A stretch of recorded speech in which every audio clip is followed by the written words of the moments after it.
Well, I'm working again on the painting of Moses, George Washington, and the Revolutionary Soldier. Welcome to my studio. I'm Matt Filleo, professional artist and illustrator. Just enjoying being with you and sharing some tips with you on how to paint with acrylic. And I have a grisaille underpainting here of this commission painting I'm working on for somebody else, and I'm going to be adding some color to it right now. So let's open up the word of prayer and we'll get started. So Father, I ask a blessing on this painting time. I pray you bless this painting. Help me to be able to finish it well, to incorporate the color excellently, guide me with every brush stroke, and thank you, Lord, for this time. And I pray you bless the students that are watching, that this video would be beneficial to them, and help me to demonstrate well in Jesus' name. Amen. All right, let's go ahead and dive into the process. So like I say, I have a grisaille black and white underpainting, and I'm just going to be putting color on top of that. This painting depicts, the formation of our nation's history, being that I'm from the U.S. and some of our founding fathers like George Washington, who has spent a lot of time in prayer, and I think that's very important to portray. And of course, we have on top Moses bringing down the Ten Commandments, and that's a huge part of our nation's history as well. Well, I'm going to begin by just putting on some glazes of color. I want to kind of enrich some of the tones, I think. Maybe in the foreground, get a little bit of a little more brown in there, some earthiness, maybe some color going into George Washington's jacket a little bit, and we're just going to be pushing and pulling a little bit here with our colors. So I'm going to take some raw umber dark and just mix that with some matte medium. And we're just going to be putting that on the foreground and just have a little bit of raw sienna as well, just to warm it up. And then with that, I'm going to glaze that over what we have going on the foreground. Just get some more color introduced here. We have a lot of layers on, so it's going to take a little more work to really get that color to show up. But we do want to start getting that in there.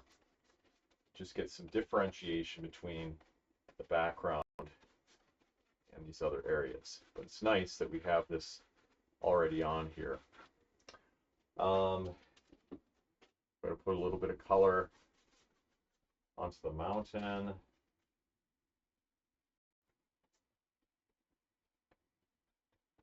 Just kind of warm that up a little bit as well. I'm not going to put it in the far distance areas because that we want to be a little more desaturated. That's where we have cooler tones to show the distance. And then I want to work on the sky a little bit more and get some of these different tones in there. So I'm going to take some ultramarine blue. Let's see, a little bit of raw umber dark, and just continue to make kind of a grayish color for that. A little bit of white to it, just so we can get some smoothness in these layers as we apply them. And we're just going to see how that looks as we start applying that to the top. And getting some of that white in there is going to give us a little bit of smoothness, and then we can start blending in, to these other areas a bit. And maybe I'll add a little more blue to the mixture so that it's not quite so earthy. All right. So you're looking at some different color mixtures here and how they all kind of work together.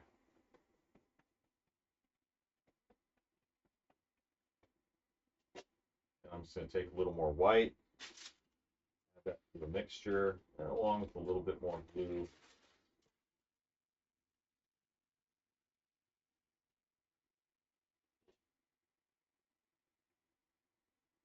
Just kind of blend this all together. A little bit more white. Good, yeah.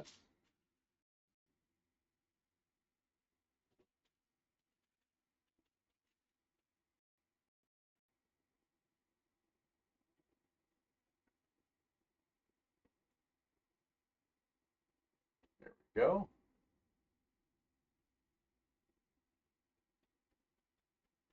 Just kind of blend this right in here.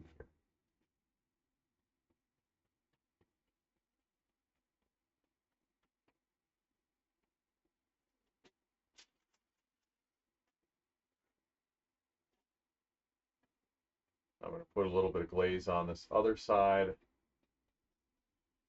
and start just kind of getting some cool tones into the background.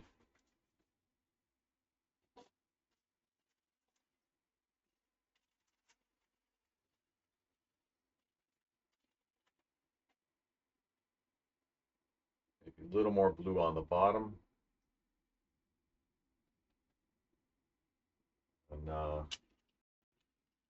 something on the top here.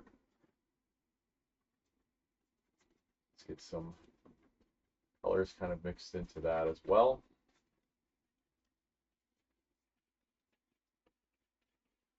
It takes a lot of layers to make this happen. So with this technique, we're just kind of using the compound effect of many layers together.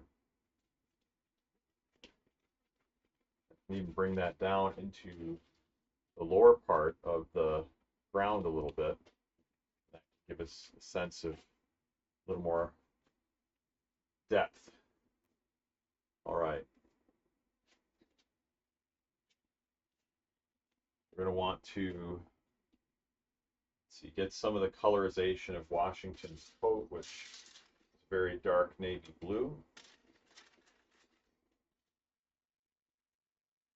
I'm going to take some ultramarine blue, a little bit of phthalo blue together, a bit of raw umber dark, and then some alizarin crimson. Create a nice color for his jacket. But again, this is going to take several layers as well. So this will just be, one layer of many. And then we have to kind of test it out and see how that looks as we apply it. But this is the start of just one layer here.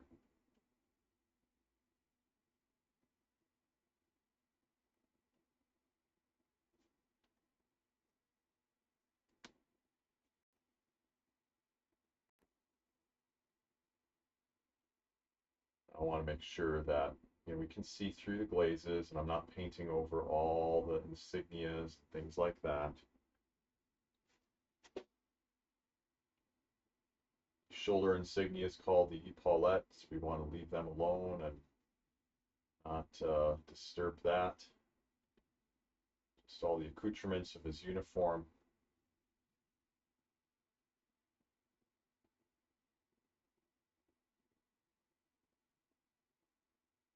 Have the hat, which I'm not sure, that might be black, so I have to look at the colors again. I think it was probably black, but we can start with a blue. Be fine. And the boots are going to be black, but I can again put a blue on there and then finish up with other layers to make it in fact look more black. I'm just going to put that color on there anyway, even though it won't be the final color. With the glazing technique, you mix a little bit of paint with a lot of clear matte medium, and that's how we layer these colors. This is clear matte medium, comes in a container like this, and then you just mix colors into it and you glaze on top. So it's a nice way to paint because you don't have the you don't lose the detail from your sketch. You can do detailed sketches and paint right on top. So it makes it kind of like oils in that way, because with oils traditionally it's a lot easier to glaze than with acrylics, which are known to be very opaque by nature.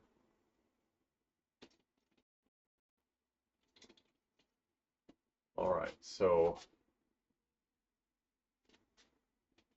we're gonna leave off here. I think this Revolutionary Soldier's jacket is going to be blue. It's been a while since I've worked on this, so I just have to double check. I think that's going to be blue as well. But I'm going to stop off right here in this video. I want to show you at least this part of the process, just so you can kind of see how we do this, and I hope this has been helpful to you. If you enjoyed this video, give it a thumbs up, like and subscribe to this channel for more videos like this. And check out my online school at realisticacrylic.com, where I have several tips, tutorials, free videos, and classes to help you in your portrait painting, in your acrylic painting. So thank you so much for watching. God bless you, and I'll see you in the next video. Take care.